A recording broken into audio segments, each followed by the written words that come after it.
Hello guys, welcome to my channel. আজ সকাল সকাল উঠে পড়েছিলাম, উঠে আগে বিছানার চাদরগুলো চেঞ্জ করে নিয়েছি, কারণ 3 দিন হয়ে গেছে। আমি 3 দিন করে রাখি বিছানার চাদর, এর বেশি রাখি না। রোজ তো তোলা সম্ভব না, তবুও 3 দিন পেতে তারপরে আমি রাখি। আর আমার মেয়ে সকালবেলা খাওয়া দাওয়া কমপ্লিট করে এখন মাম্মামদের ঘরে যাবে বলে মাম্মামকে ডেকে নিচ্ছে, যে ও চলে গেলে তারপরে আমি সব কাজ করব। দেখেন, চুল হাঁচড়াচ্ছিলাম, হাঁচড়াতে হাঁচড়াতে দেখি এত চুল পড়ছে, কি বলবো, রোজ এত করে চুল পড়ে। আমি তো পাগল হয়ে যাচ্ছি চুলের জন্য, পুরো ফাঁকা হয়ে গেল।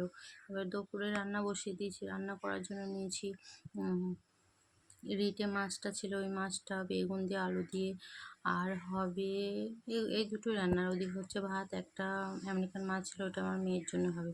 রান্না বান্না কমপ্লিট হয়ে গেছে। আমার ভিডিওটা কেমন লাগলো সবাই জানাবেন। আশা করি ভালো লেগেছে ভিডিওটা। আমার পাশে থাকবেন এবং সাবস্ক্রাইব, লাইক, কমেন্ট, শেয়ার করবেন। বাই।